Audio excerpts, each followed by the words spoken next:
segundo bloque de emergentes donde vamos a sortear una noticia. Esta vez tenemos un sombrero real, no un gorrito ni un jockey. Estamos mejorando un casco. Entonces los papeles están aquí adentro y vamos a pedirle a nuestro vecino que se meta la mano y escoja uno. A ver, ¿Leo? Por favor, léelo tú, por favor. Oh, estuve a punto de leer. Buena. Lápiz rojo. Fue el antes. Grupo Mate aumenta sus utilidades este 2016. ¡Patriotas! Grandes patriotas. Entonces, Andrea, por favor, cuéntanos un poco, introduce la noticia. A ver, la noticia me pareció interesante porque durante muchos meses el retroceso, el congelamiento de las reformas se justificaron desde la nueva mayoría por un contexto de crisis económica, y frente a eso aparece esta noticia donde nos muestran que, independiente de que hayan bajas en el precio del cobre, siguen acumulando los mismos de siempre, y si es que hay efectivamente crisis, no son los poderosos los que la están pagando, sino los que padecen el malestar a través del desempleo, ¿cierto? Del alza de los precios, etc. Entonces creo que da para una discusión interesante respecto de cuál también han sido los intereses de la nueva mayoría, del bloque gobernante, y también cuáles son entonces las tareas que tenemos nosotros como fuerzas emergentes respecto del escenario político actual.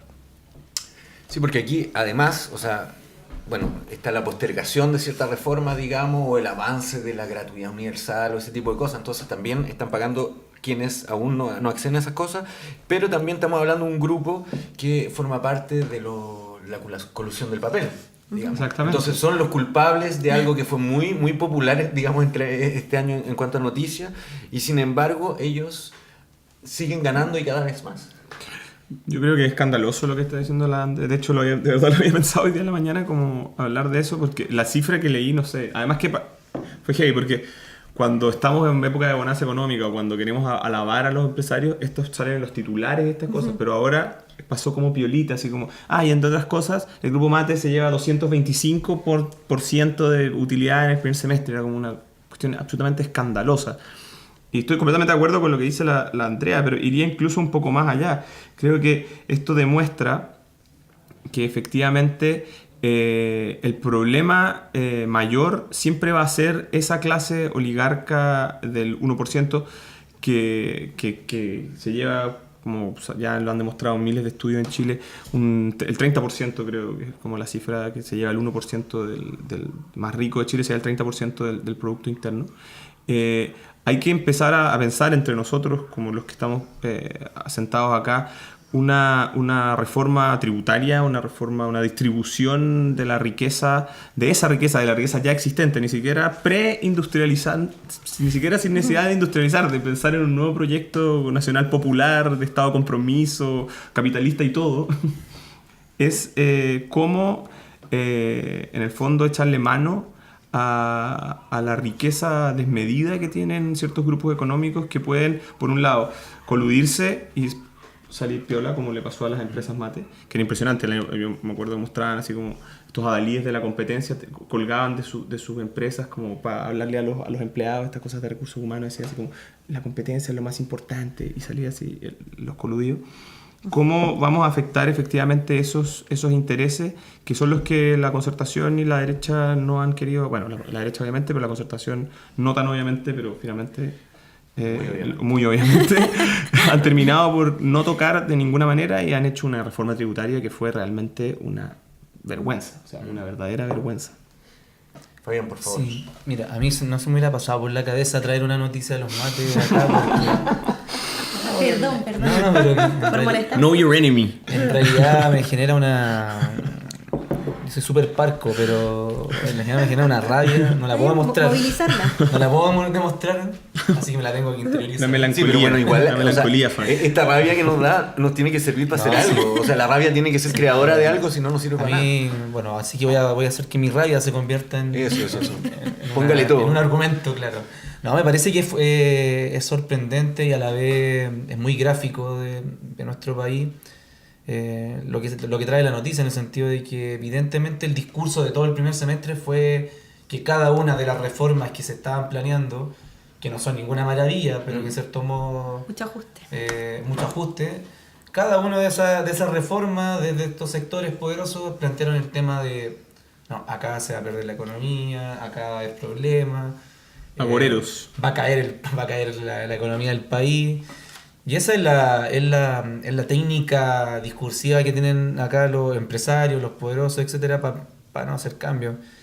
Y es súper gráfico y muy notorio que cuando sale una cuestión como lo de los mates, es una noticia súper sopesada, súper solapada, y pasa muy piola. Y ahí yo creo que tenemos una disputa importante dentro de la izquierda, que es la disputa también de romper con esos sentidos comunes. Yo lo había planteado en el programa anterior, que la posibilidad que nosotros tenemos de plantear de frente y públicamente que se está mintiendo.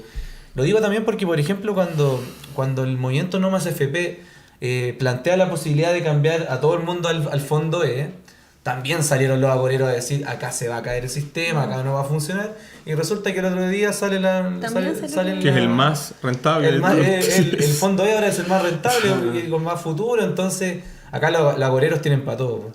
Y los agoreros también tienen la posibilidad de plantear un discurso a lo contrario. Yo soy parte y trabajo con un comité de vivienda y el discurso es que no, que acá hay que avanzar lento porque las cosas tienen para que salgan bien, aquí hay que avanzar lento porque las cosas no se están dando, no es tan fácil. Gente también como de nuestro mismo sector económico nos dice, no, lo que pasa es que esto es trabajo, esfuerzo, ustedes son flojos, así. Y también hay que discutir con ese tipo de sentidos comunes, y ahí yo creo que tenemos una tarea mediática y discursiva súper importante.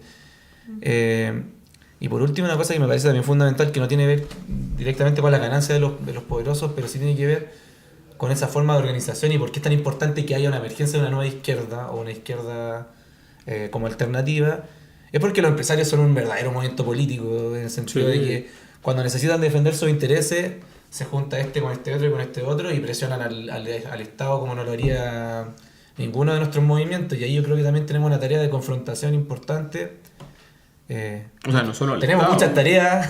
Yo creo que... Y tenemos un rival claro, creo, en términos de las reformas, en términos de los cambios, y bueno, y un intermediario que es el gobierno, en este caso la nueva mayoría, que siempre está mirando un poquito más para allá que para acá. Sí, pero, o sea, nosotros igual, como nueva izquierda emergente, igual estamos súper atrasados con esta cuestión. El rival está muy organizado, el rival es muy poderoso, el rival tiene años de experiencia que nosotros recién estamos poniendo en una mesa a conversar juntos.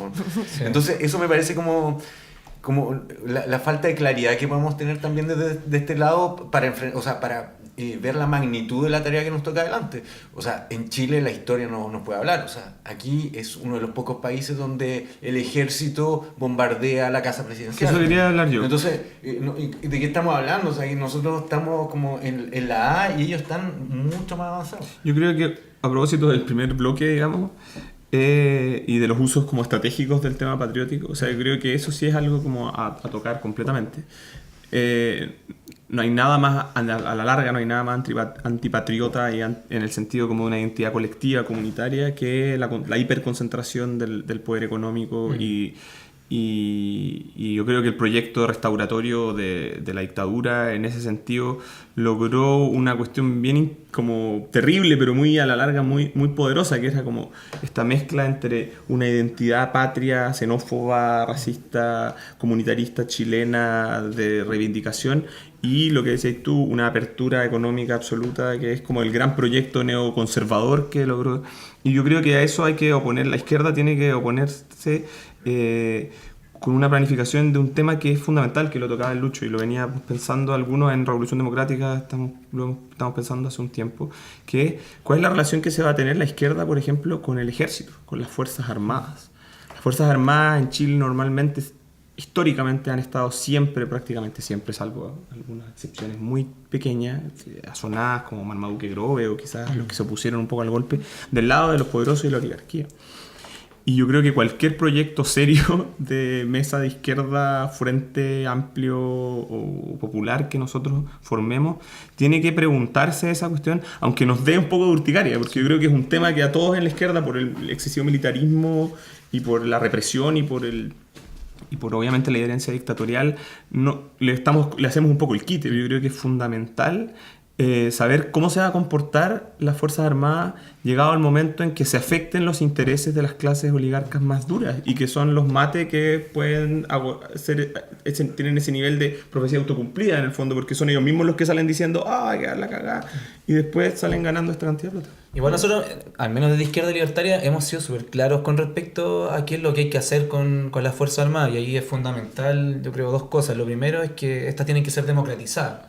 Las escuelas matrices. ¿A qué nos referimos a eso? Nos referimos particularmente a que tiene que haber una intervención del Estado en términos de las escuelas matrices, donde haya una educación y una enseñanza que sea democrática, que no sea la historia de los militares contada por los militares, sino que sea la misma historia que estudiamos todos. Ojalá más mejor, pero todas las críticas que nosotros le hacemos al sí, ya sería un avance que no sea solo de ojalá tenga un currículum no sexista. Claro. Que bueno, también eso es un problema de nuestra propia educación. Y a la vez también que los militares tienen que empezar también a relacionarse con la sociedad. Y eso es fundamental. Hace poco la Universidad de Chile tuvo un plan o firmó un plan que era como que los militares fueran a hacer ramos en la universidad. Quizás esa cuestión genera mucho escozor en los compañeros y compañeras que estudian en la universidad. Pero está bien. Sí. Pero esa es una primera garantía de que quizás esos militares... Día de mañana se van a poner del lado del pueblo. Se van a poner quizás del lado del pueblo. Está en cuestión, pero me parece que es fundamental. En una sociedad democrática no puede haber una institución que genere su propia historia, que genere su propio conocimiento y que al momento de cualquier conflicto social se sienta más parte de una élite que de la misma sociedad. Que tenga su propio sistema de pensiones, que Por tenga todas esas cosas, sí, que son, o sea, el sistema de salud también, que es mucho mejor, etcétera. ¿Alguien quiere cerrar? Porque estamos llegando al final de este bloque.